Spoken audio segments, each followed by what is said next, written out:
Hello everyone, কেমন আছো তোমরা সবাই? আশা করছো সবাই ভালো আছো।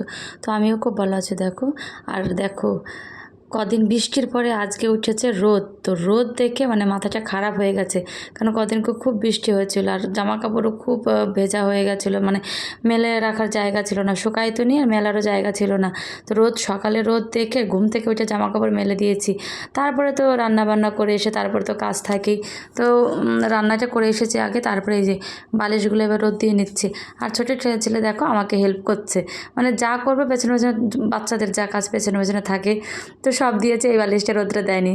তো আমি বললাম দে দে, দিল না। ঘরে এসে দেখি কি ওইটার মাথায় দিয়ে শুয়ে পড়েছে টুক করে নিচে।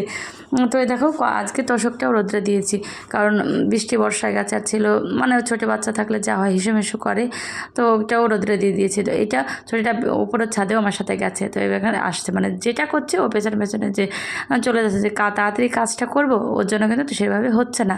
তো কিছু করার নেই, ওকে নিয়ে আমার কাজটা করতে হচ্ছে। তো এদিকে সব কিছু রোদ্রে দিয়ে এসে দেখি তোমার দাদাভাইয়ের খাবার নিতে এসছে। তো খাবারটা পাঠিয়ে দিলাম। তো সেদিন ছিল বিশ্বকর্মা পুজো, তো গাড়ি করে ধুয়ে রোদ্রে দিয়েছে কাকা, আমাদেরটা বাড়িতে ছিল না।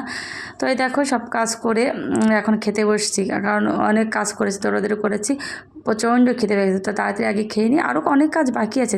ভাবলাম আগে খাওয়াটা শেষ করে নিই, আগে খেয়ে নিই, তারপরে আবার কাজে লাগবো। তো তাড়াতাড়ি খাচ্ছে। তো কী রান্না করেছিলাম বলো তো? ডাল দিয়ে শাপলা রান্না করেছিলাম, মাছ রান্না করেছিলাম আর ডাল রান্না করেছিলাম। তো খেয়ে দিয়ে তো বাইরে রান্নার ওখানে সব জ্বালানিগুলো ভিজে গেছিলো, সেগুলো রোদ্রে দিলাম। তো থালা বাসন ধুয়ে নিলাম, দেখতেই পারলে। তো থালা বাসন ধুয়ে আবার চলে আসলাম ঘর মুছতে, কারণ ঘরগুলো ঠিক করে মোছা হয়েছিল না। তো ঘর মুছতে চলে আসলাম, কারণ বিশ্বকর্মা পুজো একটু মোছামুছি তো করতেই হয়। তো দেখো এবার এসেছি বড় একটা যুদ্ধ করতে, কারণ তোমার দাদাভাইকে বলে বলে কাজ হচ্ছে না, আর ও সময়ও পায় না, হচ্ছে না। তার জন্য ছেলেকে ডেকে আনলাম যে আমি যদি পড়ে চলে যাই তুই অন্তত আমাকে ধরিস। তো একটা চেয়ার নিয়ে নিলাম প্রথমে, তার নাকাল পাচ্ছিলাম না ঠিক করে, ভাবলাম কি একটা ওইটা ওর উপর একটা টুল বসাই। তো টুল যেই বসেছি আর আমি উঠেছি, কাপ ছিল, মানে ভয় পাচ্ছিলাম সোজা হতে, ওই জন্য ওই টুলটা নামিয়ে দিলাম। তারপরে ওইটা মুছে নিলাম। তারপর দেখো ফ্যানটা মুছে তারপরে বাথরুমে চলে গেলাম, মানে অনেক জামা কাপড় ছিল সেগুলো কেচে নিলাম। তো আগেরগুলো তো রোদ শুকিয়ে গেছে, সকালে রোদ্রে দিয়েছিলাম, শুকিয়ে গেছে।